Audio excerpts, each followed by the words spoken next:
Hello, chess fans, and welcome back to St. Louis for day number 4 of the 2019 St. Louis Norm Congress. I'm Ben Simon, back here again with Grandmaster in Residence, Aleksandr Lenderman. Alex, a lot of the games are breaking down, so let's not waste any time. We'll get to the standings after 5 rounds in our Grandmaster Norm section. In the Grandmaster Norm section, 2 players stand atop of the field, and they're both gatekeepers, the Grandmasters. They have nothing to gain except the prize money. They are keeping everybody down. That is the goal of the Grandmasters here. They are the gatekeepers. But we have some strong contenders in this field, including Joel Banawa and Andrew Hong and Brandon Jacobson. And then we have a few other names in there as well, Justin Wang and Tatev Abrahamyan, who is surprising us very pleasantly in this event. Brian Escalante and Casa Corley bringing up the rear of this division. And let's take a look at our standings in our IM Norm section, where our gatekeeper Luis Torres is at the top, along with Aaron Jacobson, who he's playing today, or he just was, and Keaton Kiewra as well. Now, if you're just joining us for the first time, you may be wondering what a norm is. And we'd like to tell you right now. A norm, you need 3 of them. They're performances, quantifiably good performances in tournaments where at least 3 other players already hold the title being sought. So we have 3 Grandmasters in the top section, 3 International Masters in the second section, and you've got to score really well. 6.5 in most cases to get a norm, and all of the players have different amounts of norms to their name. 1, 2, 3 in some cases. They have all 3, but you also need to get a rating threshold. So we're going to cross those paths up here when we get to them. And we have very diverse fields in the sections as well. At least 4 have to be represented. We have 6 and 5 respectively. And let's take a look at our tournament format. We're dealing with 2 10-player round robins. Time control 90 minutes with a 30-second increment. There is no second time control. The players have to keep notation for the entire event because of that 30-second increment. Our tournament schedule, it gets a little bit simpler from here on out. This is our last double day, and tomorrow and Tuesday we will have 1 round each. Simpler to follow, slow down the pace to our grand finale, which could include playoffs on Tuesday, and that's at 4 p.m. if we need them, and we might. Okay, we invite you to join us all across social media on YouTube. I have the chat open right now. Some people like chess, some people don't, but at least they're watching, so that's good. Hashtag Norm Congress. Okay, here are the pairings for our Grandmaster Norm section in round number 6. Casa Corley versus Brandon Jacobson. Jack Stembuliak versus Brian Escalante. J.J. Ali Marandi versus Tatev Abrahamyan. Justin Wang versus Joel Banawa. Danish Boros versus Andrew Hong. I think out of these 5, the key matchup, the one that's really interesting going on right now, is JJ versus Tatev. Let's see this game.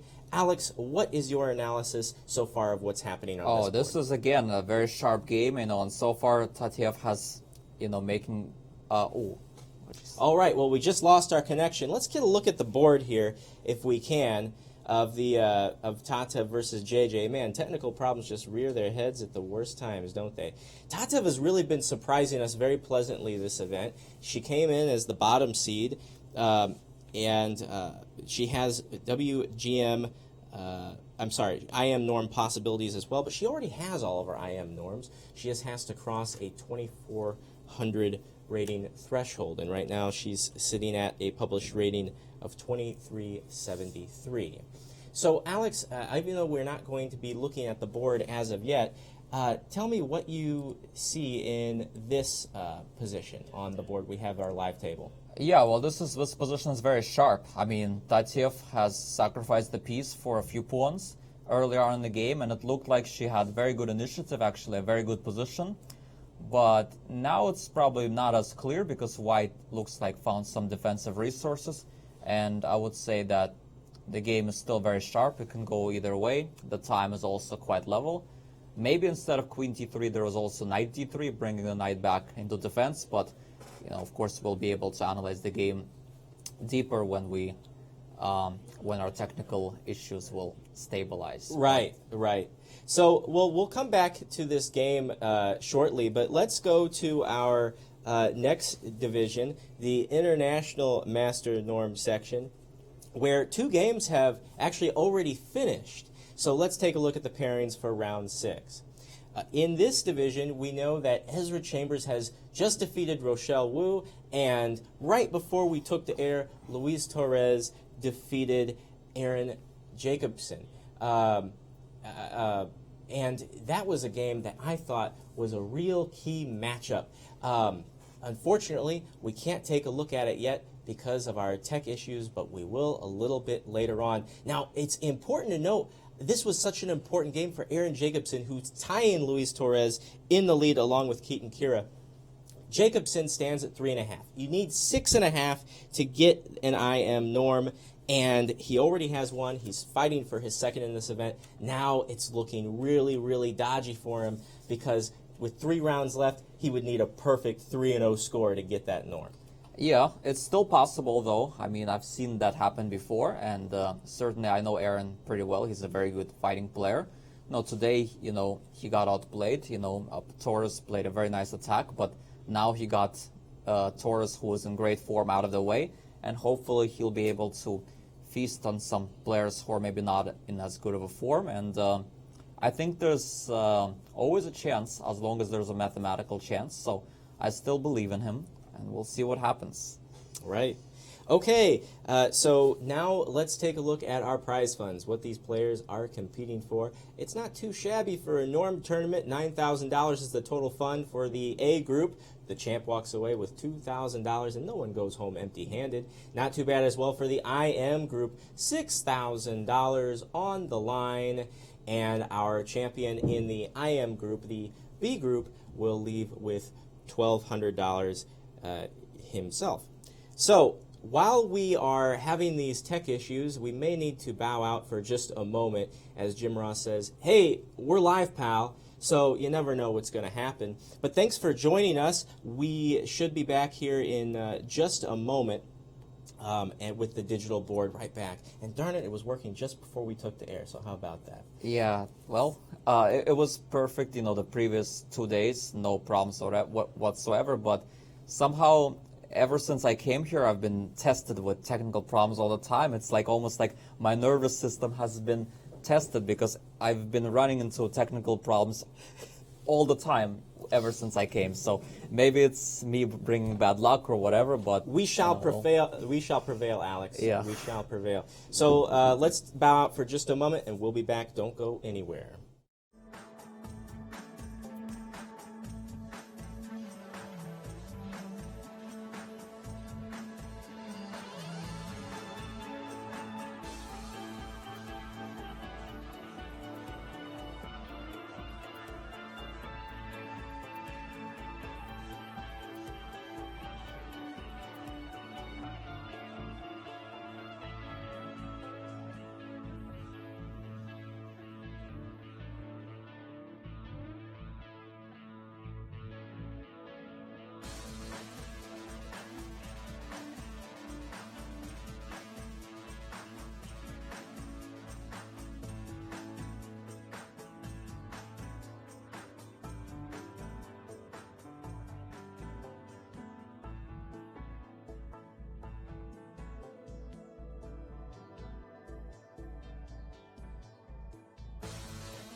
When you visit St. Louis, you'll probably want to watch the Cardinals or the Blues. What about after the game? Heading back to the hotel would be a major error. Instead, boogie through the city and discover the music that gave the blues their name. At the National Blues Museum, Broadway Oyster Bar, or even the legendary Blueberry Hill. So whether you love the Cardinals, the Blues, or the Blues, come play with us. Hey, you guys know I can't play this, right? St. Lou is always exploring. Everybody, welcome back. Crisis averted. Ben Simon here with Grandmaster Alex Lenderman. Now let's get to our Grandmaster Norm key matchup. Tatev Abrahamyan is black versus JJ Ali Marandi. Let's take a look. Yeah, so once again, just like against Brandon, Tatev is playing the French, her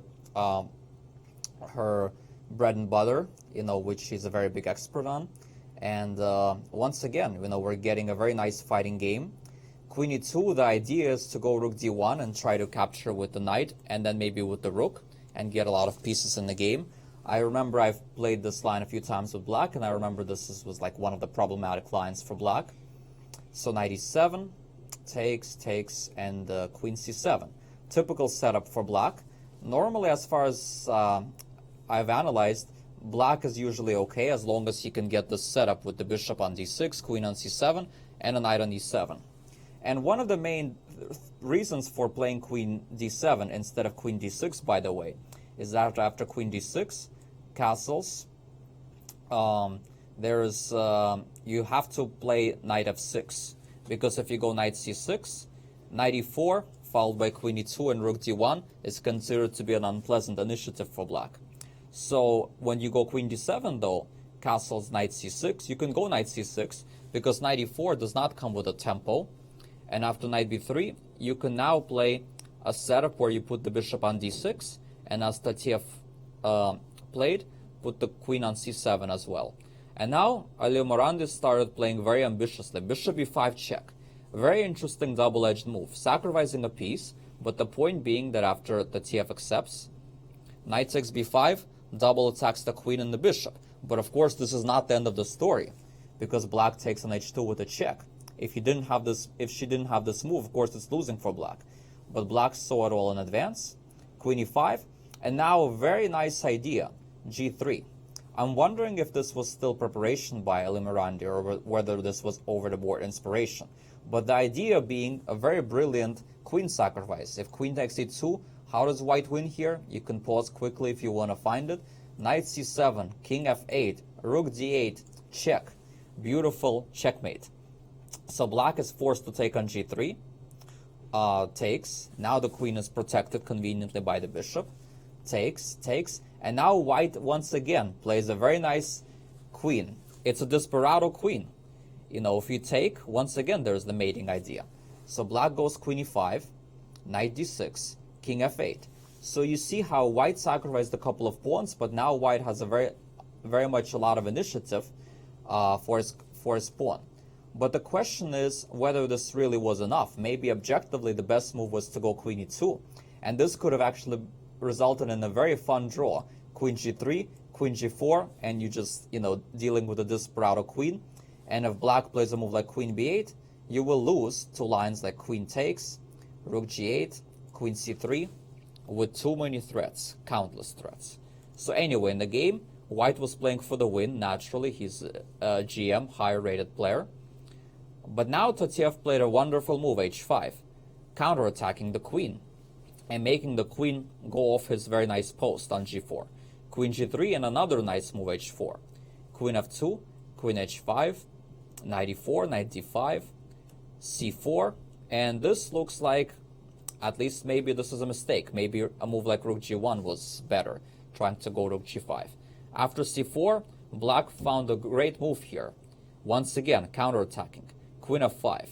And I'm wondering whether white might have missed this move, because after check, king g8, queen e2, bishop d7, another very nice move, very nice piece sacrifice. Suddenly black has tons of initiative in this position. Takes. Maybe actually bishop d7 was the move that was missed, because maybe Ali Marandi was thinking knight f6, and then you take, and some bishop c7 with some initiative. Still, black might be doing well here, but after this, knight c6, knight c5, bishop c6, black is already, very much in control with very good development, 3 pawns for the piece, and very nice initiative. In fact, there might have even been better ways for black to play here, like bishop b5, queen takes b5, queen h3, king h1, and a very nice rook lift, rook h6. But, the way that Tatev played is a very natural human way. But this allowed white to at least block the diagonal, and the bishop is kind of not doing as much here. And after this, queen f1, queen c2, couple of more moves have been played. And here was where Marandi made a very huge mistake. In this position, white absolutely had to bring that knight back into the defense by going knight d3, trying to play a move like rook c1 and trying to kind of restrict the black queen a little bit. But instead of that, and here the game would still be unclear, anyone's game. Instead, queen d3 was played, allowing queen f2, and suddenly black, with perfect play, has a decisive initiative. Rook g1, rook f1 was played, rook e1, very strong move, removing white's main defender, takes, king h2, and now we're here in this position where if black plays the move rook h6, black is actually having a decisive attack, because she attacks the bishop, and also wants to play rook g6, followed by moves like queen g1, and black is actually completely winning in this position. If black plays this position correctly, black is completely winning in this game. So this, boy, would that be a huge result for Tateev if she manages to upset with black Marandi. Absolutely, and it's interesting because this position, just an immediate glance, it doesn't look like black is totally winning, but the looks are deceiving here. Thank you for that explanation. There's a lot going on, though. Let's jump over to Group B. We have Kiewra versus Shankar, and it looks like Kiewra is looking pretty good in this event. One of the gatekeepers, one of the 3 international masters, is Kiewra. Yeah, he absolutely is. In this position, white is... Look at the time difference. Yeah, Kiewra has, Keaton has 21 minutes, and Gayuri is playing literally living off of the increment. In fact, he has 31 seconds. That means he made his last move with 1 second left. He came this close to flagging.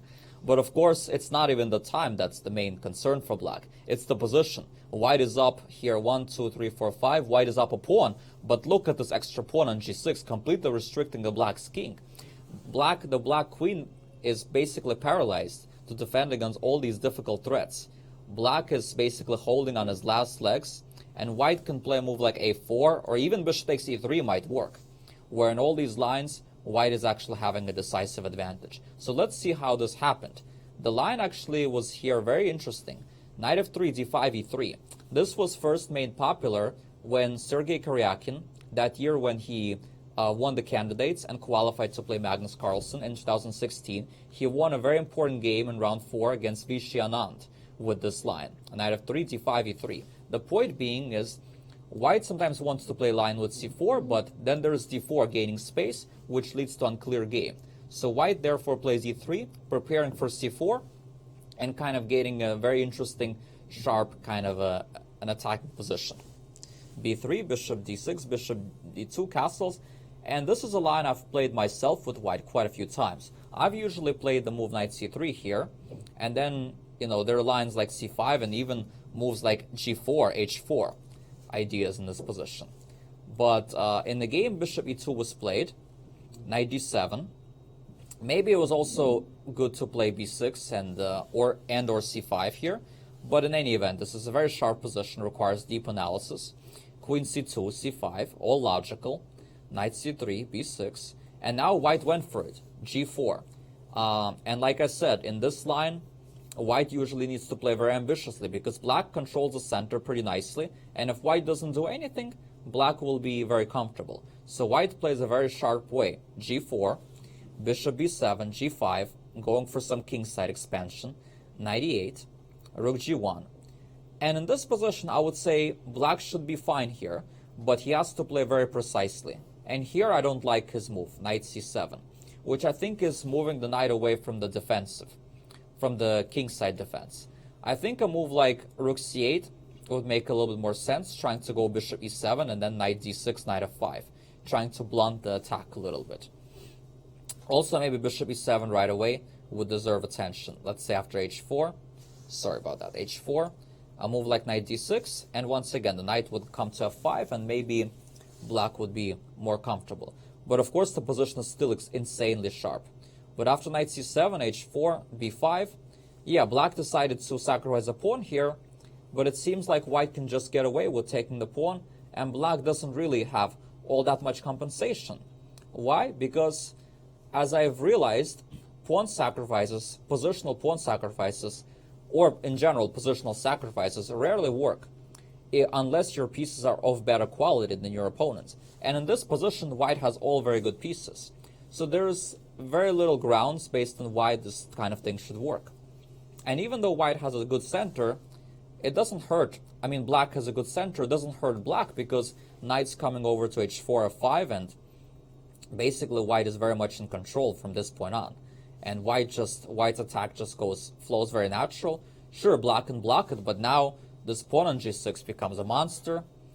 And as we've seen, white, was very much in control from here on. Maybe white could have played more precisely, but it seemed like white was always very much in control.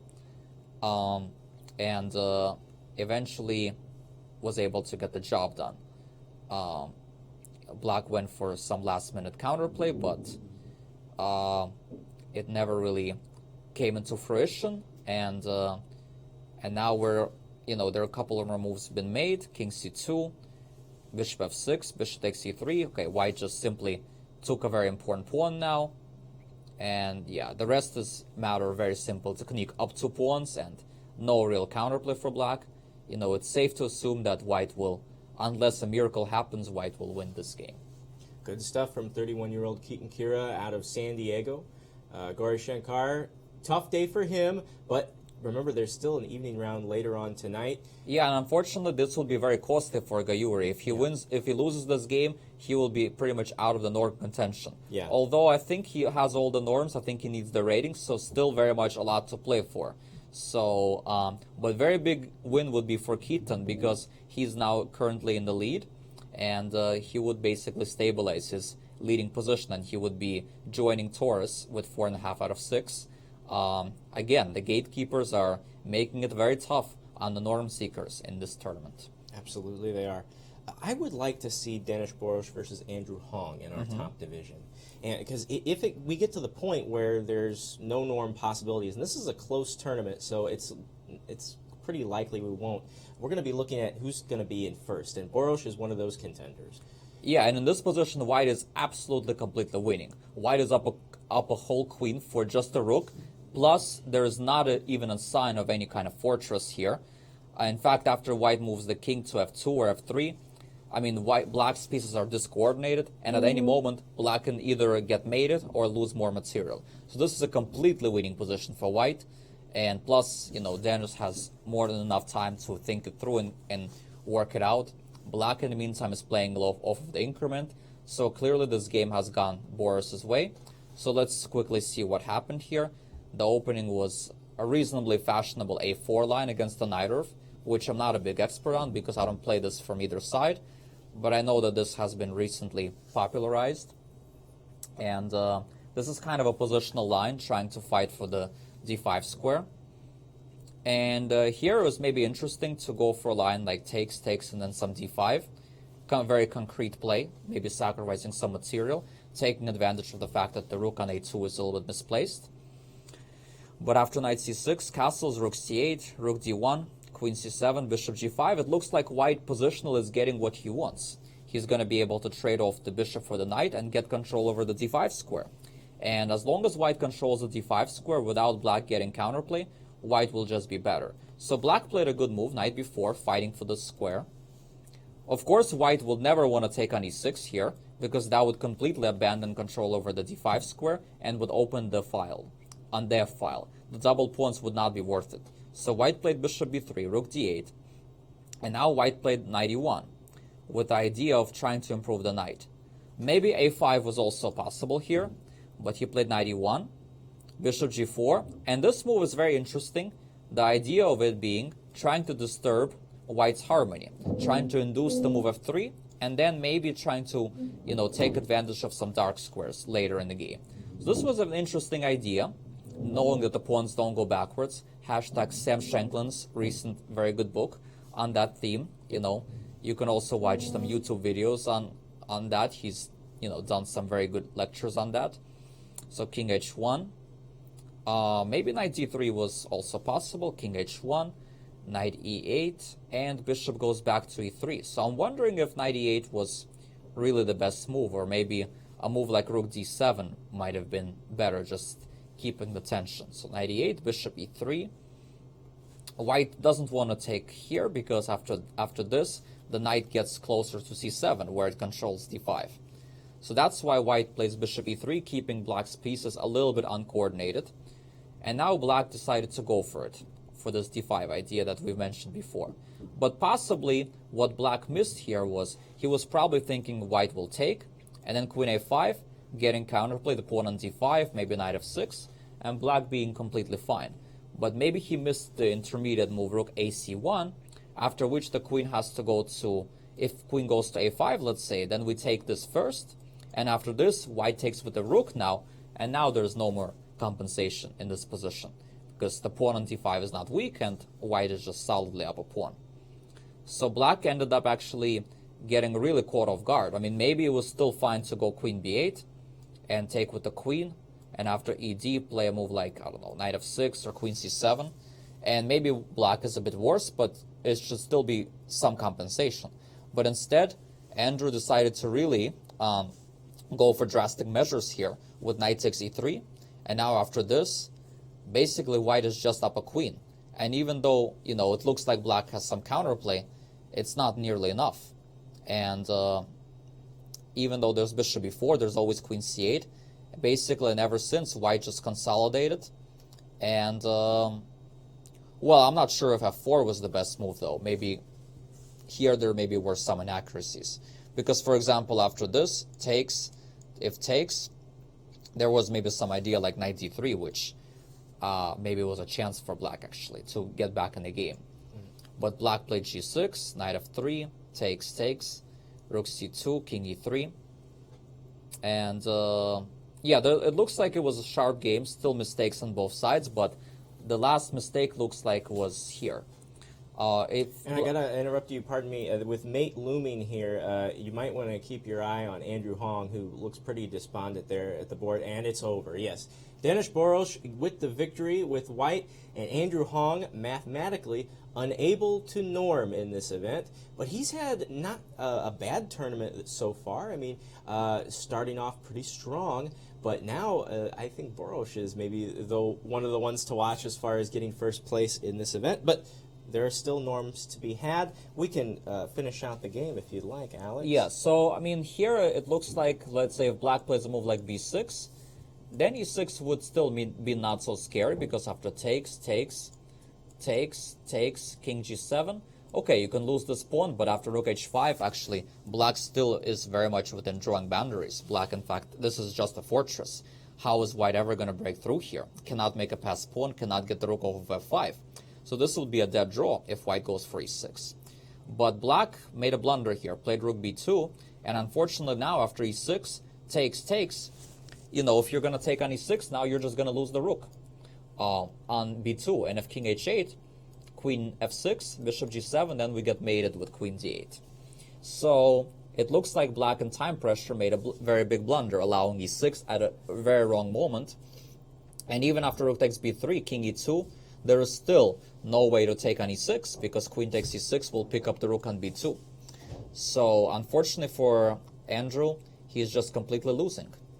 And now he tried to play on here, but of course there's no realistic chance anymore. And you know, and this was the final position. You know, there are a couple of more moves played, but of course white is now threatening mate several different ways, and here black had nothing left to do but to resign. Yeah, those checks won't last forever.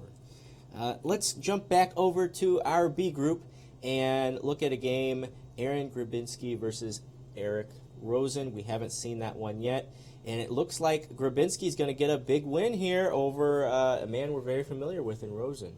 Yeah, very big win for Grabinsky, because he's been really having a very rough tournament, unfortunately for him. I mean, he just needs to get that rating up, but unfortunately this tournament, he'll have to at least try to get out of this tournament with minor losses and hope to come back in another tournament. Yeah, that's what he's fighting for. Right, but you know, he played an interesting opening here, e4, c5, knight f3, 6, b3, a little bit of a sideline, and even went for some bishop d3, and managed to confuse Eric a little bit. Well, at first I think black was doing fine, but maybe it was better to just castle or something. I'm not sure about allowing d4, in the best possible scenario, and then d5. So here at least white got the unbalanced position he wanted. And here too, maybe bishop e5 would have been a better option, but he played there, g3, a6. And yeah, it's a sharp game. It's hard to focus here on every single critical moment. But basically, yeah, this knight c2 was very nice, trying to go knight e3 and not capturing back right away. And here it looks like white is already in control. And white is about to take back on d5 with a very pleasant advantage thanks to the control over the d5 square. So black decided to go for an unbalanced game, but from this point on it was kind of all white, because white has still control over the d5. Then he won the pawn, then he traded queens methodically. Yeah, and I know Aaron is a very good technical player, so I figured this kind of position he will probably not let go of. And indeed, he played in a very nice technical manner, just shutting down every possible counterplay. And now white is up a pawn with a better quality rook, better king. And usually, as I've been always realizing, as I've been told a few times by people, that if you're up a pawn in the rook endgame, plus with a more active rook, usually it's completely lost for the defending side. And indeed, Alex, while you take a look at how this game is petering out, we do have Dennis Boros ready for an interview, so I will be back in just a bit. Sounds good. So once again, before we get Dennis Boros, let's quickly take a look again at Tatyev's game.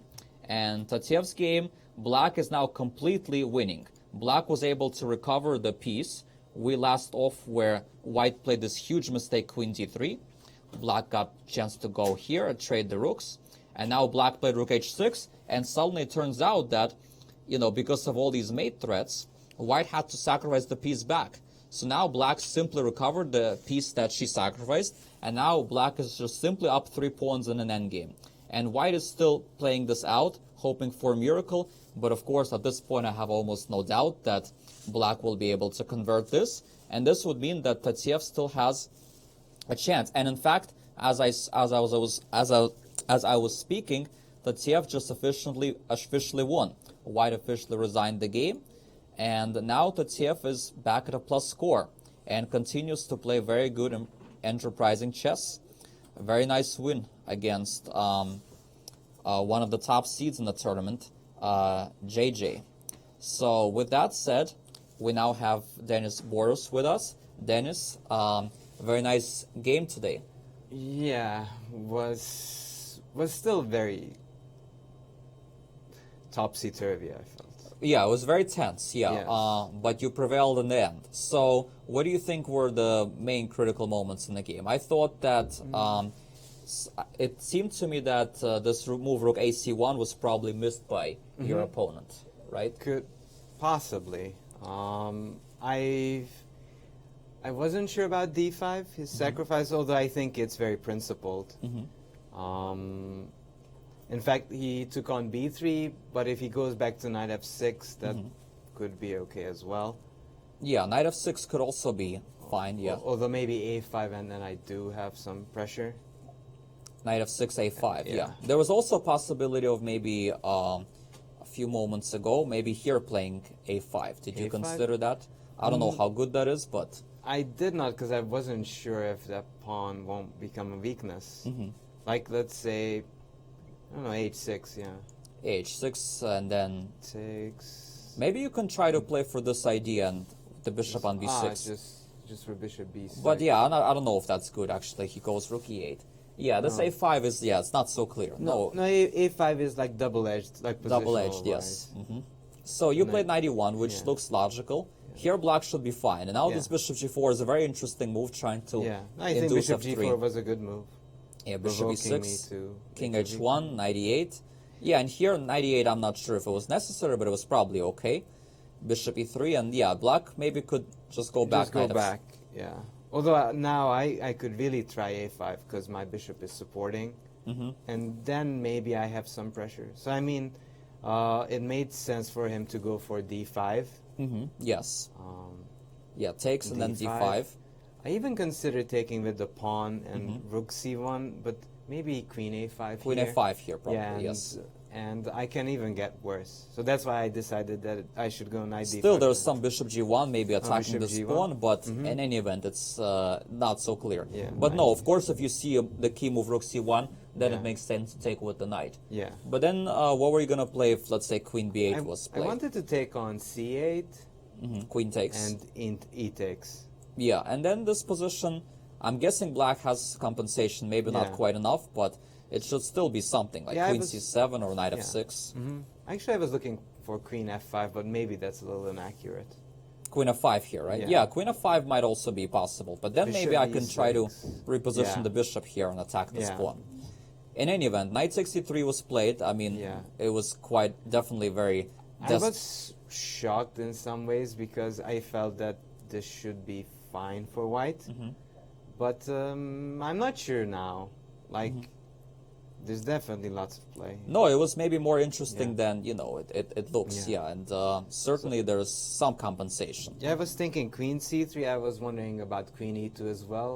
But I felt that queen c3 is more precise because I'm always threatening these queen c8 checks. Yeah, because if queen e2, then, And you rook know, rook c1. a1, and Rook you're a1. still a bit tied down. You still Yeah. have to eventually control the Yeah. before square. And he has bishop g5 ideas. Yes. Stuff like that. And it's very tough to move. Yeah, so in the position now, queen c3 was good, Yeah. a5, g3, knight a6, king g2, bishop here, queen here, and looks like white's supposed to be consolidating. But of course, there's still practical difficulties here. Rook c1. So, what were your thought processes when you decided to play for f4 here in this So, position? f4, I looked at all kind of tricks for him, but after I checked it, I felt that everything's fine. But then f4, as Andrew pointed out, there's knight d3. Yeah, that was possible, right? So And, maybe a move like queen b8. Yeah, Because that's what Andrew said. yeah, because what can black do here? If f6, then you can try queen d8 and attack this pawn, and it looks like inducing Yeah. f6 would be very useful. Yeah.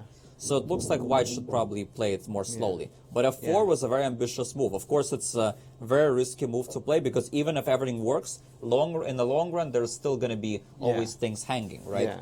So in the game, g6 was played, but yes, as Andrew pointed out, this would have probably been a... Very, very good for black. Yeah. Yeah, well, it's probably unclear, but it's still unclear because the knight's Because misplaced. e5 and I have e6. But maybe black, you know, is Yeah, actually... black is not risking much and can play for every result.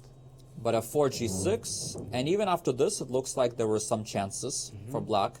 Interesting, because here I felt that I consolidated after I put my knight on f3. Yeah, so I thought until black, you know, made the blunder missing e6. Yeah, I guess I thought E6 was until this move, it wasn't so easy. Like, for example, if black plays a simple move like b6, it's still not so easy, right? What does No. white play? Can I go for f5 and try to push Probably f5 is your best try. And then let's say rook h3 check. king f2? I have that. King f2, yeah, g takes f5, and then we try to put the knight on e6, play this position. So probably black can hold the position together. Yeah, I mean, that f5 is probably at this point the best, because if you actually play h6, e6 here, then it's completely... Yeah, the rook is defended on h2. yeah, this kind of thing, you know, you can never win, because Yeah, the just bishop just comes here. Before and, rook on h5, and it's yeah. a fortress. And maybe even black can dream a little bit. Yeah, maybe a little bit, but of Little course bit. it's... It should be dead, equal, dead but, draw. yeah. But yeah, rook b2 unfortunately was very costly, put the rook on a very bad square, and after e6, then that was the end of the game, Yeah, basically. because I have this fine trick in the end, knight takes, if knight takes. Yeah, that's what I was showing Yeah. the commentary, Takes. king h8. And then I have check on e5. Actually, I thought e5 and... Yeah, same but thing. it's same yeah. thing, yeah. and then queen. Yeah. Yeah, so very big win for you, Dennis. Yeah. Congratulations Thank you. on a very tough grinded out win. Yeah. Looking for chances in the very end. And how do you feel going into the last 3 games now?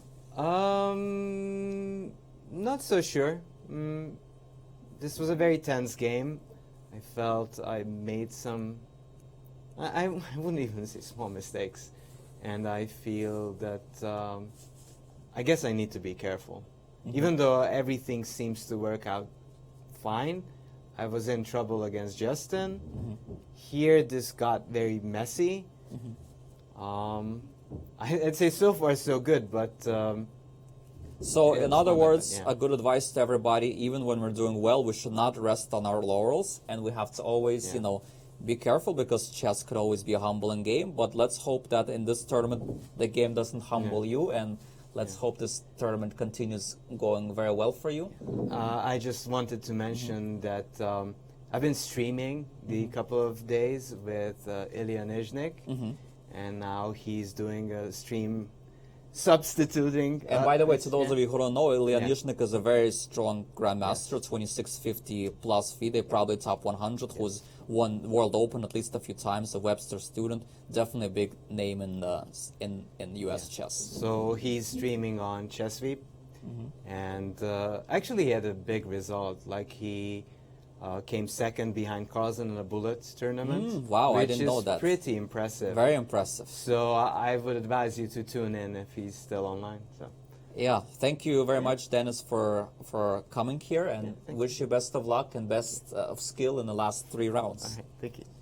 All right, so with that said, does Andrew want to come also, or? Okay. So with that said, let's go back to the game between Justin Wang and Joel Banawa. We haven't taken a look at that just yet, but that game was also extremely sharp, and we probably didn't give this game enough justice because of the other 2 games that were very interesting. But in this position, White is actually completely winning. You know, White has 2 pieces for the rook, and also Black's king is in very, very dangerous shape because of this knight on e6, and White has, you know, just a very dominant position. So yeah, although because of time pressure, anything can still happen, but of course, yeah, this can go either way. But White is a big favorite to win. And in the meantime, we have our guest, Abrahamyan. Thank you very much for coming. So, congratulations on a wonderful win. Oh, thank you. Against a very strong player. So how do you feel about this game? It was a very complicated game. I actually briefly just checked on my phone, the computer, and apparently I was never in trouble. But during the game, it felt really difficult because, like, I'm so underdeveloped. Even though I'm up pawns, it's not like my pawns are going anywhere, and my king was a little suspicious. Yeah. So at what moment did you feel like it was kind of the most dangerous for you? Let's go back. So first of all, how did you feel when he played bishop b5? Did he play this move quickly, or was this? Did you feel like this was preparation or over the board inspiration? It wasn't preparation. Actually, I saw this idea, but I stopped very quickly after when I played queen c7. I saw bishop b5, and then I thought I'd just take on h2 and go queen e5, and that's where I stopped. And after he went bishop b5, I realized that knight c7 there's some kind of mate. But Yeah. I still thought that, yeah, so I saw that. Actually, I missed queen g4. But, Yeah, but you have queen e5, and maybe Yeah. objectively the best thing for him to do was To to go make a queen draw. e2, and because you can't really play for a win, it's no, too I wasn't going dangerous. to play queen. No. Yeah, yeah. Like, So- like, none of my pieces are Yeah, out, cannot play exactly. it. But of course, yeah, he was trying to be ambitious in this game, trying to play interesting. But now it looks like actually you're kind of in control because you're consolidating. But I think I have to find all these correct moves because Yeah. there's so many knight tricks. Like if my queen goes through the wrong square and knight jumps somewhere and rook d8 is unstoppable. Yeah, h5, h4 was an excellent idea because it gains a couple of tempos and it also Yeah. helps get the rook in the game. So And most importantly, I move my queen with a tempo. Because Yeah. otherwise I get hit. Well, at least I move my queen in a way that I have checks and the knight cannot hit it. yeah, exactly. Yeah, this was a nice way of So playing. yeah, here I was, I think I had to find a correct move because I have a lot of ways of going wrong. My initial idea was to go knight c6, but I think knight c6 loses to bishop d6. And then if King king, g8, knight f6. Okay, I have king d8, but that looks very suspicious. Yeah. Also, yeah, g takes, rook g1, and I'm just getting mated.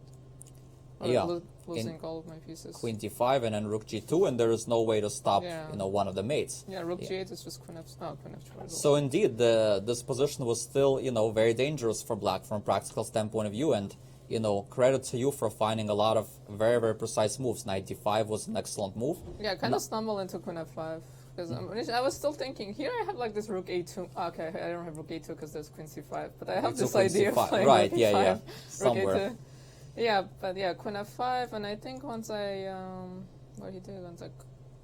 Yeah, queen f5 was Oh, a very checked. strong idea. Yeah. And then, yeah, if white takes, of course, it's winning for black, just up 2 pawns. No more initiative, so white played here. Yeah, and here another excellent decision, great move here, bishop d7. Because just sacrificing the piece, but basically giving up material for some initiative, and now black is the one in control. Yeah, that once the flow changes, it's actually really hard for him to do anything, because my moves are very easy, my pieces come into the game, and worst case scenario, I have 3 pawns now, so even if we start trading... And this is kind of what happened, maybe So here apparently I have bishop b5, which I didn't see. Yeah, bishop b5 was probably the best move, actually. What were you thinking after? I didn't even think of bishop b5. I had this okay. idea of playing bishop c6 and rook e8 and all those moves. Yeah, no, bishop c6 is definitely a very logical human move. Rook d4. So what's the idea behind bishop b5? What if takes? What, queen h5? Queen h3, king and rook h6, and yes. then it's gonna make it, right? Yeah, basically, yeah. White has to give up the queen somehow. Yeah, so this would have been very, very powerful. But, it's a very hard move to find. It's maybe not a hard move to find, but hard to see everything after that and evaluate everything perfectly. So rook d4, rook e8. At least now white sort of beat out the attack a little bit. And this is where white made the decisive mistake. So were you a little bit surprised when he played queen d3, or? I wasn't sure what he was going to do, because here I thought just objectively, I don't know what the evaluation is, but I think practically it's kind of... Because once, first of all, the flow of the game changes, now he's the one who has to defend, and right. I don't know how he what he's supposed to So do. if he would have tried to go knight d3, what was your idea here to try to play for the initiative? Do I have rook e4? Or rook h6, rook e4, I don't know. So rook e4, maybe a move yeah, but that might be. But let's say knight b4, trying to trying to harass the queen a little bit. Okay, now we're trading stuff. Because of this, yeah, we're trading the bishop. Yeah, he gets rid of a very important attacker.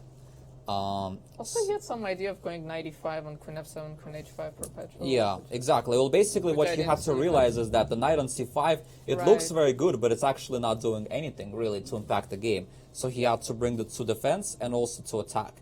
And this would still be very much unclear. I mean, if rook h6, there's knight e5, bishop e5, it's, you can block the rook now. But thankfully, he played queen d3, and now after queen f2, now it's just completely over for him. There's actually amazingly no way to defend, because you're threatening rook e3, and after this, rook e1, from there, it's all she wrote, and white had to give up the queen, give up the piece, because, let's say if bishop f4, there's queen f2, and rook g6, and if bishop b8, just for the spectators, rook g6, queen g1, and there's actually no way to defend the mating attack. So this was pretty much game over, and then he resigns. So very nicely done.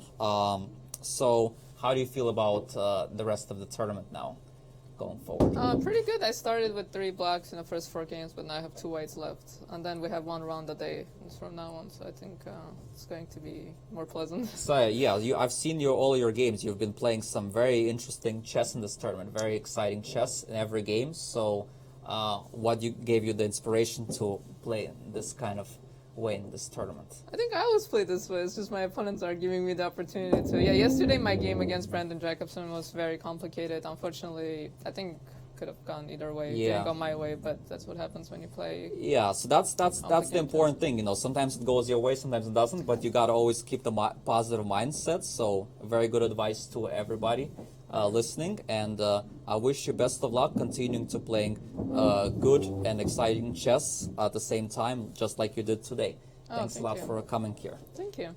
All right, with that said, let's go back to see what happened in the Joel Banawa game. And here, white actually won the game. Basically, it was queen f3, queen b2, h5, rook g8, queen e3. Looking at some key squares here. Rook e8, h6, rook f6, bishop g5, rook f7, bishop h5, and black is now losing more material here, and his position also is kind of deteriorating. So This was a very nice game for Justin. All right, so let's see if there are any other games have been finished. So Casa Corley got on the board in the tournament, got his first half a point against Brandon Jacobson. It was very important for Casa to kind of recover in this game after a very difficult start. But also a tough draw for Brandon because that basically puts the end, unfortunately, for his Norm chances. Actually, all the games are over. Let them know that. And actually, as a matter of fact, all of the games in the GM section are over. Both sections. In both sections, actually in both sections, games are actually over. While we were talking to the people, all the games have actually finished. So, Jack Stambuliak won with white against Brian Escalante, which puts him in the lead with Denis Boros. And Keaton, as we expected, won the game. And Aaron did indeed convert his winning endgame against Eric Rosen. And now we have a chance to speak to Aaron himself. Aaron, very nice game today. How do you feel about this game today? Well, it's about time I win a game, I guess. So Yeah. it's nice to finally win for sure, but it's been pretty rough so far, this tournament. Yeah, so what do you think was the main thing that went wrong for you in the previous games in this tournament? Probably just out of shape. I'm just really poor form. I was not getting any of my prep in, and I was winding up in positions I was unfamiliar with, and it kind of showed in the middle game plans. I was frequently just making bad decisions. So. Yeah, unfortunately, that's just part of chess. Sometimes it happens, and and Yeah. that usually happens with me too. Sometimes when you have a good tournament, all your prep happens to happen, and when you're having a bad tournament, it like just kind of compounds. and then you it's just- psychological too, and Yeah. it's hard. But it's still, it's still very important. Trademark of a good chess player, great fighter to. Fight no matter what the situation is, and you played, I think, an excellent game here. So, what do you think were some of the main critical moments in this game against Eric? Probably in the opening when he played. So you decided to play this Bishop D3 idea. Was this preparation? Yeah, this is the first game I actually got my prep in. This is an interesting idea. I guess I should take note myself because sometimes I play this stuff with black. but- Yeah. So yeah, Castle in '97 was kind of new for me. I expected, I think Knight C6? Knight C6, yeah, and then Bishop B2, and Night before yeah, something like that. And I was trying to remember. leads to a very interesting complex game. I will not Right. make you give up your prep, yeah, of course. yeah, but So- '97, and then I realized Knight G6 is coming, so. Probably should be dynamically equal. Now there are maybe several ways to play besides C4. Maybe Yeah, I some was thinking Rook E1. Rook but- E1, Bishop F1, and then fight for D4. Right. Yeah, something like that is probably pretty reasonable. You But play here. C4, yeah, Knight C6, Rook E1. Yeah, Bishop D6 I wasn't expecting. I almost thought he might play E5. E5, or also can he go Bishop E7 because he probably Yeah. cannot. Taking is too dangerous, and then Right. he's just trying to castle, play D6 and Bishop F6 and try to neutralize this Yeah. guy. And I was fight going for to play this. Bishop C2 and D4. Bishop C2, castles, D4, And that makes a D4. lot of sense, And and I then thought takes. maybe it's a hedgehog where his knight on G6 is kind of misplaced. Yeah, although it's Normally possible some of your pieces could also be misplaced. But yeah, That's it's a true, very yeah. complex game For anyway. sure. Wasn't too Yeah, sure. so he played there. Yeah, Knight A3, and then I wanted to play like Knight C2 and help play to D4. So if I can get some D4 in, it seems kind of artificial for him. But Yeah. I mean, if the center stays closed, I might get attacked. I wasn't sure. Like, Yeah. I obviously can't take on G7. So Yeah, let's just But- for the viewers, if you take on G7, Bishop Yeah. goes back, and then Knight F4, Or Bishop even F1, if and then yeah, Knight H3. It's painful. So like And there are a even lot if of lines that are, I go Bishop H6 here, then he has Knight H4, and I don't think I survive that. or even Queen F6, Yeah, Knight C3, and then Knight everything. H4. It's Yeah. too much. So right. So But yeah, Knight A3, and then yeah, he played Knight E5, which I did expect. yeah, maybe he should still castle. Let's say you play Knight C2, and then you can play a move like F6, Queen Right. C7, some kind of a. Seems pretty reasonable. Seems like equalish probably. Yeah. But Knight C5, Bishop F1, Knight takes F3, Yeah, Queen takes. Queen g5, Queen g5. Right. and then d4 came. So Yeah. if you castled, would you still play d4 here? I think so, yeah, and then play knight b5. But takes knight b5, and then if he goes bishop b4. Now that he's castled, maybe it's a bit different. Yeah, exactly. Yeah, okay. and the queen is not on g5 where it I controls see. the square. So it's actually not clear if probably queen Okay. g5 was a little bit inaccurate because it let you play d4 a bit Yeah, quicker. So probably he should castle, and then you Castle still have to find a useful Rook move. d1 maybe. Rook d1, yes, and then maybe f5 though. f5 is Yeah. also an I idea. always had this queen d3 trick. Queen d3 is true, but bishop e5, let's say, And then I take and go queen c3. and then d6. Yeah. And then if maybe takes, I rook take takes. and go d4. I wasn't sure how to evaluate. Believe it or not, this is actually very dangerous for you because Oh. after takes, queen g5, there's just like very Oh, big attack. wow. Okay. Amazing. Makes So good, sense, luckily yeah. for you, good thing for you, he did not Yeah, castle here because this probably would have been a would've more worked. tougher decision. But you kind of committed himself with this queen g5, Okay. which at least let you. Yeah, I was really happy when I get d5, and I thought he would take on d4. Yeah, Like, that is was that still. not possible? It was still possible, but then Yeah. after this, some something like this. bishop takes d4 and. Yeah, I thought this was his best, and I didn't see a big problem with his position. Yeah, it's still probably fine, double-edged f5, but yeah, feeling at least after d5, it looks like you have a practical advantage. Yeah, because his bishop's dead on b7, but he played f5 stuff, and it seemed kind of unclear still. I wasn't sure if I'm really better or not. And Yeah, then- even this is very unclear, yeah. Because, I was kind of second-guessing queen c3 because I make my knight go back to a3, which wasn't ideal. Yeah, I mean, but it's a very complicated position. This kind of game, of course, it's good to analyze very deeply at some point. Yeah. But, yeah, And he was saying maybe instead of bishop e5, he could play f5 straight f5 right away maybe was better, yes. Yeah, and it's kind of unclear. Still I dangerous was for you. thinking about f3, but I didn't really want to play that. Yeah, no, f3 is bad. probably just very bad, right? Yeah, I didn't like that too much. Yeah. But maybe I take f5.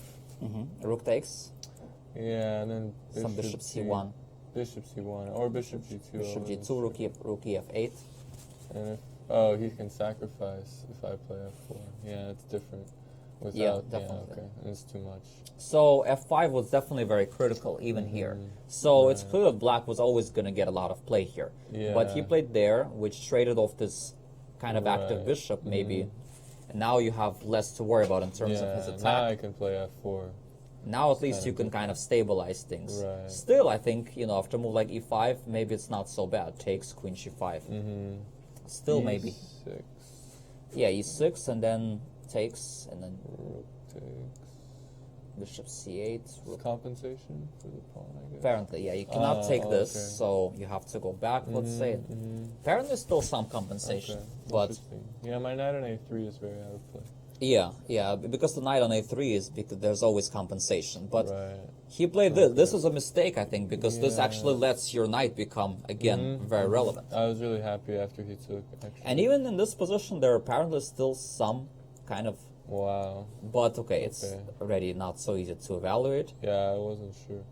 And he played there. Well, once you got this, then you're like Yeah. in very good shape because all your pieces are in perfect Yeah. position. You get the t5 square, and from this point on, you won very smoothly. Yeah. So after this, I mean, I don't know if he's not losing, but it's uncomfortable. Very uncomfortable, and from this point on, I mean, definitely he could have defended better, but from this point on, you won in a very smooth way. Won the pawn. Oh, and the last point here was, I think he should play the other. Okay, after queen takes d6. Yes. What he did, I think, just lets me have a safe extra pawn. But yeah, that move I was more worried about. Then rook queen b8, And rook d8 is coming. king h7, or which one? King h7, I guess. And then have Rook d8. Looks like it's mate, okay. actually. Makes sense. Well, maybe you could try that, but Yeah, it should be really good though. apparently it's just mating attack, or queen gets trapped. There's some kind of an idea. Yeah, it looks like enough. Okay, Yeah. but after queen d3, I think it's just very... Well, maybe I mean, you should he try queen shouldn't trade f7. Queens, You could try queen f7, because this Yeah. one is kind of, This is as not I fun. always teach my students, a pawn up in a rook endgame, when you have more active rook, it's usually just dead Yeah. lost, and this was a smart decision, trading off the rooks. Yeah.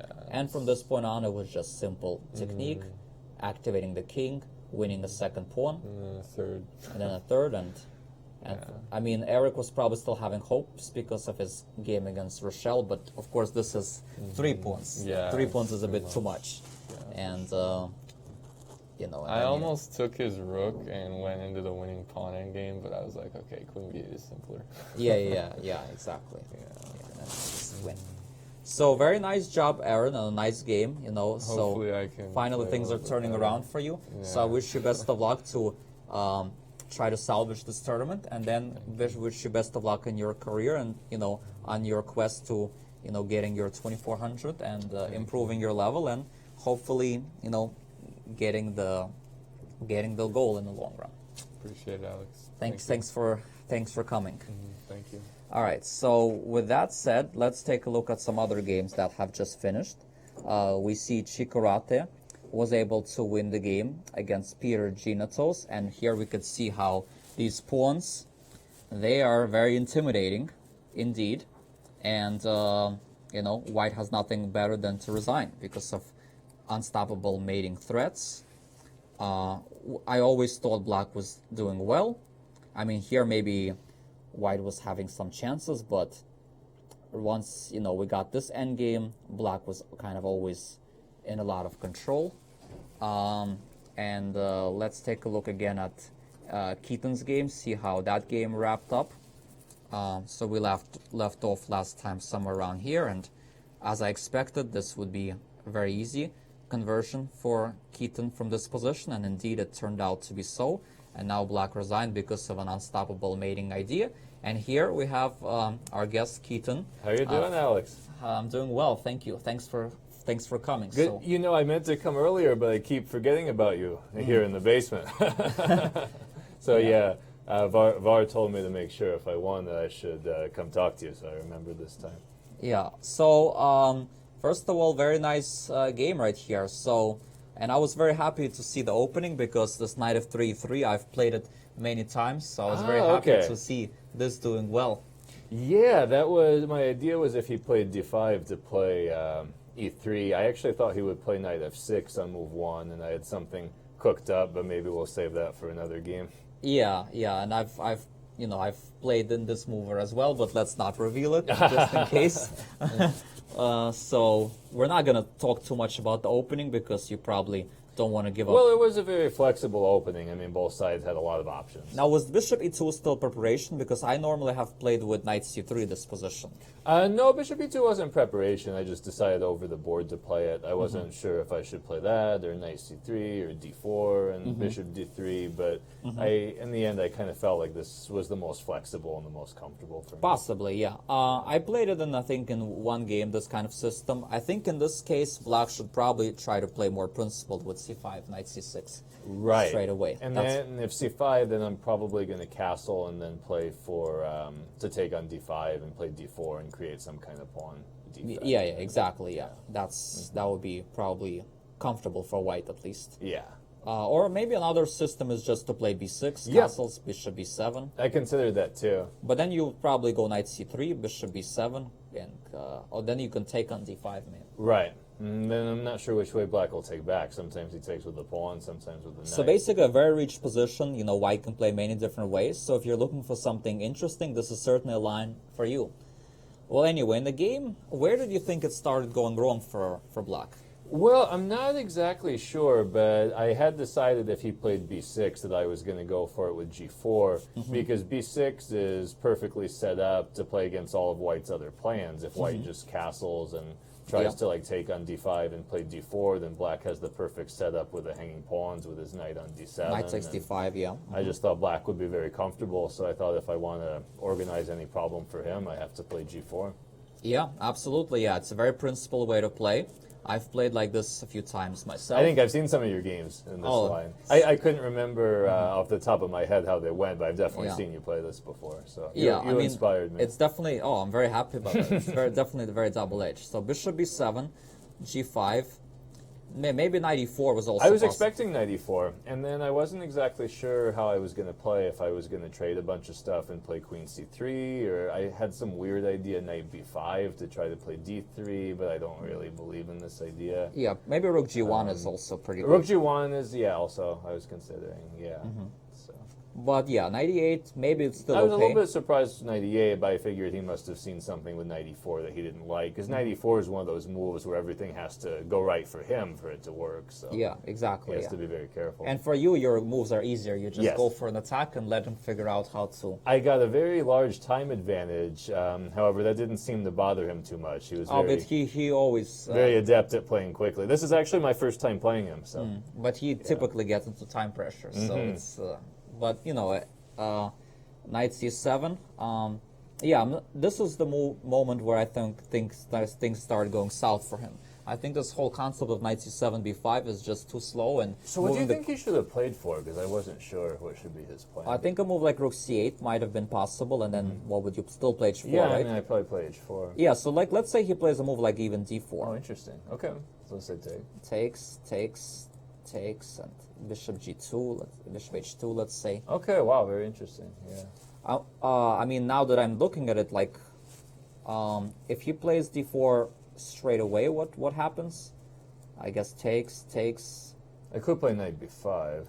Well, even if you take, yeah, apparently if you take, it's like, it's better to almost like have the pawn on h4 and not take, because, yeah, anyway, very complex position. I mean, there's also a plan bishop e7, knight d6 that I was thinking about, trying to Okay. park the knight on f5. That makes a lot of sense. But knight c7 was played, h4, b5. Yeah, this knight- was an interesting plan. It was, but I thought it shouldn't be quite sound because usually positional sacrifices, as I've explained in the commentary, usually they work when your pieces are better quality. But in this position, I don't think black's pieces are better quality than white's. Makes sense, yeah. So that's why the sacrifice, and plus, you know, gambits with black typically lead to a little bit worse position. I mean, if you look at the game Carlsen against MVL, that last round game, there also it was kind of, MVL went for a sacrifice similar to that, and it never worked because, you know, Carlsen had good pieces. And Right. there was never, but yeah, h5 was a very nice plan, of Yeah, course. I needed the h4 square for the knight. Yeah, definitely. And here it looks like you should be dominating. Felt like it. E4 was a very nice idea, although maybe there's other ways to play as well, but E4 is certainly very natural. Positionally, it made sense, yeah. I do wonder, though, what was your plan if he would have played C4 right here? Ah, that's a nice counter. Yeah, maybe take on d5? Take on D5 and then take on B3. Okay. Oh, yeah, and after queen takes, you're getting hit with knight c5, right? Yeah. Yeah, that's dangerous. So E4, that's why Maybe e4 was not so good. because he does have C4 first, right? So that's why maybe move like A4 first, and if C4, Okay. you just take. So Then maybe I it's can just actually, you know, it's one of these counterintuitive examples, but maybe playing E4 right away wasn't the best, but it's of course very Yeah, hard to figure hard that. not to, right? Yeah, very hard. And he definitely had to try C4. Yeah, here he was already in pretty big time pressure. Yeah, so at this point, practical play comes into place more than objective evaluation. But no, I mean, I had seen c4 only in passing. I didn't really see the whole idea, and it's Right. actually quite dangerous, yeah. Yeah, could have been, yeah. But, you know, the way you played, you always kind of kept the game under control. No, here was a critical moment. I really wanted to just take once and somehow keep my bishop on c4 against his knight, but I just could not find a way to do that favorably. What if you castle? I thought about that. What I didn't like was knight b4. Knight before queen f5?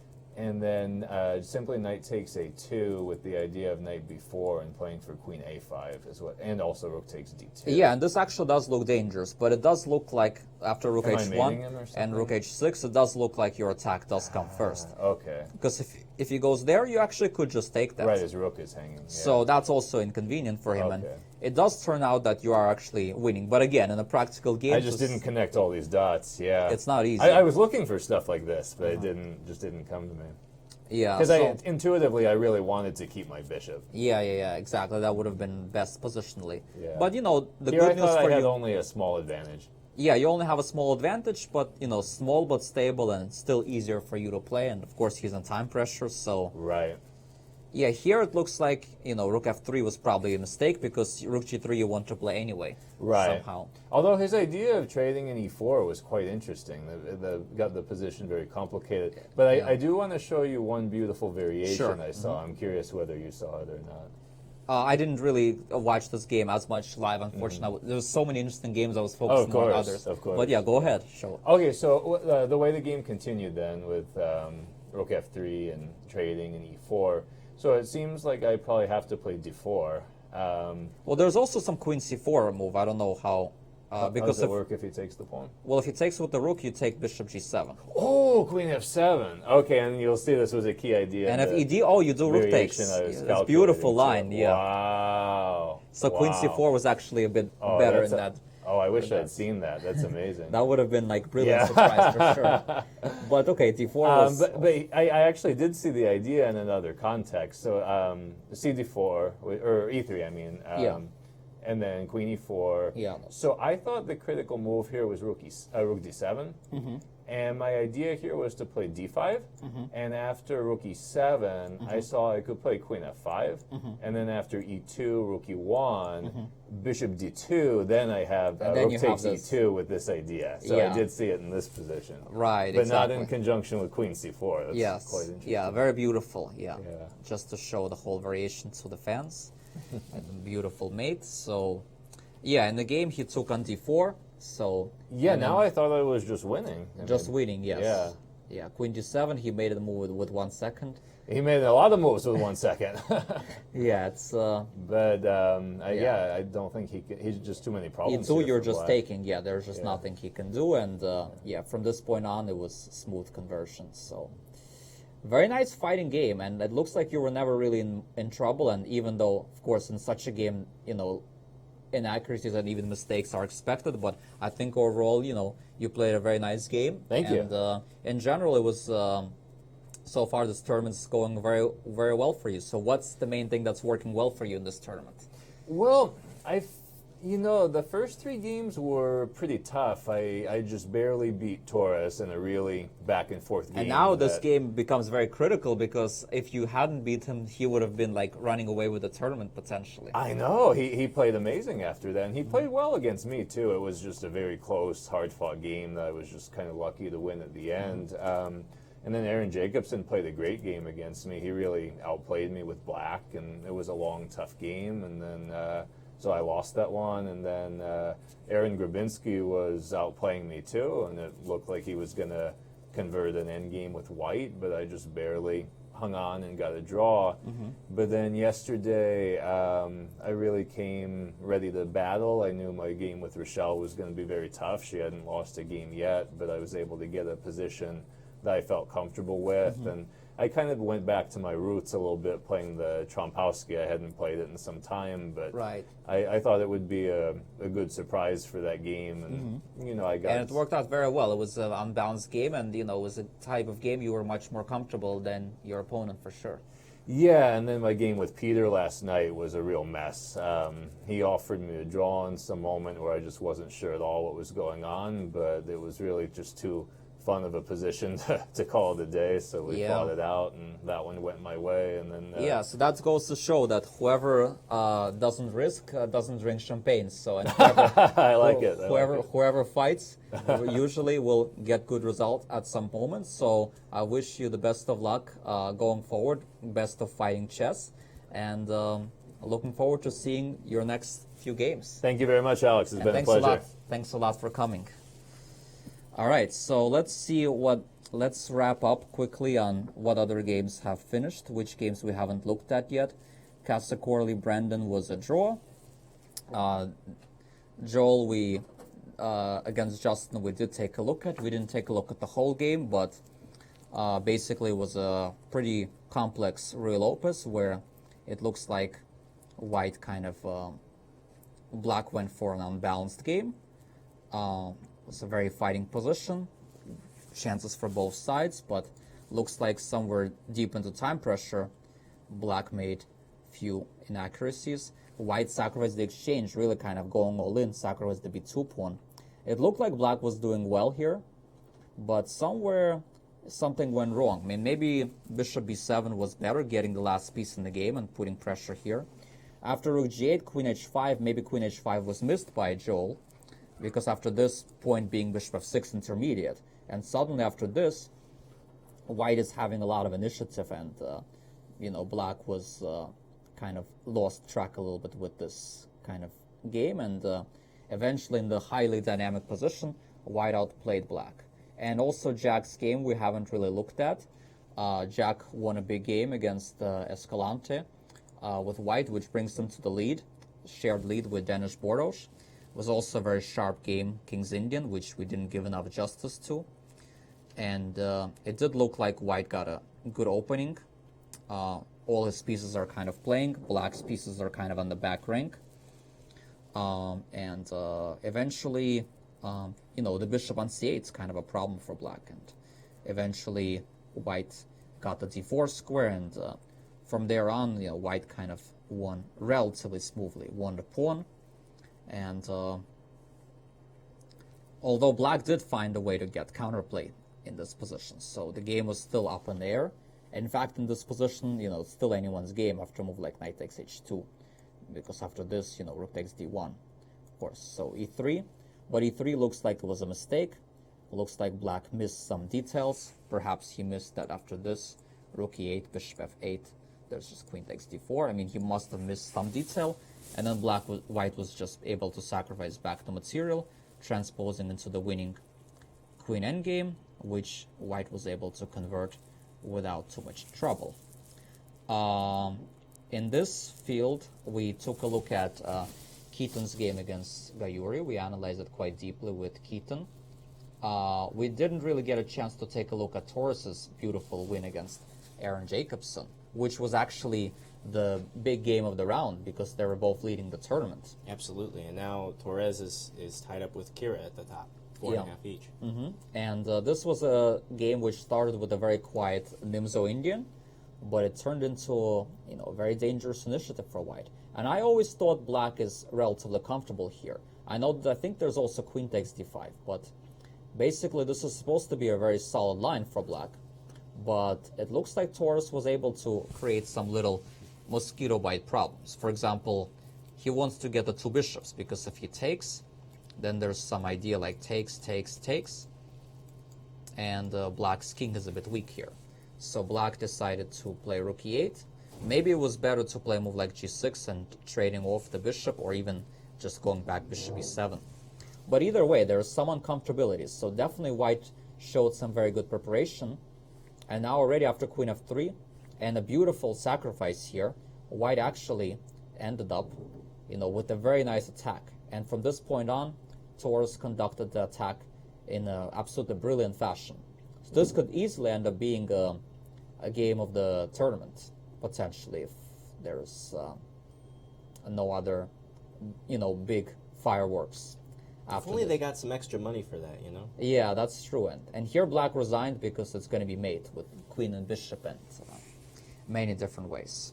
Well, and now Jacobson has to lick his wounds because there's still one more round at 5 o'clock, and he will be going up against Aaron Grabinsky, and who won his first game this past round. So both players are kind of wounded because Aaron just lost a very key game, but now he needs to just forget about what happened, completely just forget about everything that happened earlier in the tournament and just focus on his next game, where he's going to get a chance to play Aaron Grabinsky, and he'll probably be white, and he'll have a chance to,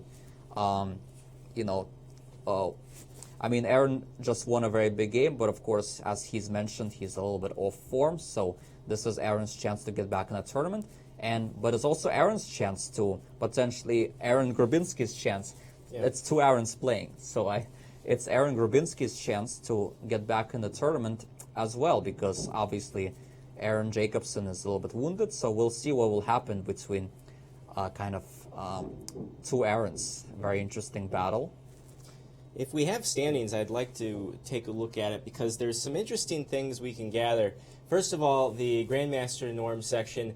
One of our storylines is almost completely passed away, as in this division we have only two players who can norm. That is Tatev Abrahamyan and Justin Wang. He is the number 7 U14 under 14 player in the entire world, and he's had success here before, but 3 straight, that's going to be a tough challenge for either one of these players, and in fact impossible for both, because both of them will be playing each other. That is Wang and Abrahamyan will be playing each other in just about an hour. You can see it at uschesschamps.com, and that will knock at least one of them out of contention mathematically for a Grandmaster norm. Thoughts on this field so far, Alex? Yeah, well, I mean, the games are incredibly fighting spirit, but the GMs are still showing why they're GMs, why they're gatekeepers, and why they still want to make it not easy for the norm seekers, because they've really battled, I'm sure, to get these norms, to get the GM title. So now they want to make sure that their opponents also have to battle, and the prizes here are not bad, and they definitely give a lot of incentive for the GMs to really play for the maximum and fight in every single game. And it's going to be a very intriguing battle between Danish and Jack in who will prevail. And of course, there's still an outside possibility that players like Justin Wang and Tatiev, and even players like Andrew, Brandon, and Joel can, really, if they win 3 straight, even they can still potentially come back and, make a run. Make a run for that first place prize. Yep. Let's look at our IM norm standings after 6 rounds have been played. Here, there's only one player who can still get an IM norm, and that is FIDE Master Aaron Jacobson. And, hey, look, I mean, if you don't win 3 straight, he's still in the running for the top prize, as we've said. And look at all of these ties. Everybody is so close. No one's really running away, which shifts the balance away from the norm aspect of the tournament into we might be looking at playoffs at the end of this thing, Alex. Very well, possibly, yeah. And once again, the IMs are dominating. They're showing kind of who is boss. They're playing very good enterprising chess. We've just seen Keaton and Torres win, very nice games at a critical moment against people who, were really needing a win. Right? Both Aaron Jacobson and Kiewra Shankar, respectively, were both really needing wins, or at least, trying to stave off initiative with black and maybe come back and win with white. And they both kind of went down in flames in a way. So this just goes to show that the IMs are there. They're IMs for a reason, and they're going to make it tough. And, it's pretty clear that it's a tournament that everybody can really learn a lot from. And hopefully this experience that the people who didn't get the norm will help them to be able to get the norms sooner rather than later in the next tournaments. Before we sign off, we'd like to remind you that tonight at uschesschamps.com, 5 p.m. Central Time, you can see Round 7. It's our last double day, after all, here at the Norm Congress. And I'd like to show you the pairings, rather, for what you could see later on tonight, and really the key matchups. Touched on it before, but right here in the middle, Tatev Abrahamyan and Justin Wang, the 2 norm seekers that are left here in the GM section. We will see if either one of them can prevail. If it's a draw, well, hey, we'll go. So you'd think that, in this game, probably both players will try to really play hard for a win. So, but, the funny thing is what often happens, games like this still sometimes end in draws, but let's hope that one of them wins and still has the chance, so that there's some intrigue going into the last 2 days. Yeah, and also another intriguing matchup, Joel Banawa and Jack Stimpuliak. And, hey, Brandon Jacobson and Danish Boros, that should be a good one as well. Because Brandon can now play spoiler, and yes. Brandon still wants to right the ship in his tournament. He still has 3 points, which is not all that bad. And if he can win the last few games, he won't get a norm, but he can still tie for first, and he can still try to gain some rating and get valuable experience. And finally, in our IM norm section, tonight at uschesschamps.com, let's follow the story of the Aarons, Aaron Jacobson and Aaron Grabinsky. Will Aaron Jacobson walk away with a full point? And also key matchups from here on out, anything with Luis Torres. Rochelle Wu and Luis Torres, a possible spoiler situation as well again? Possible, yes, but I think more interesting would be, besides the Aaron battle, would be Kenta Chikurata against Keaton, because Kenta is obviously the highest rated player here. He's a young player who can... It's kind of similar as the Brandon Jacobson against the Danish Boros situation, where Brandon is maybe not having the best term he's hoping, but he's capable of beating anyone.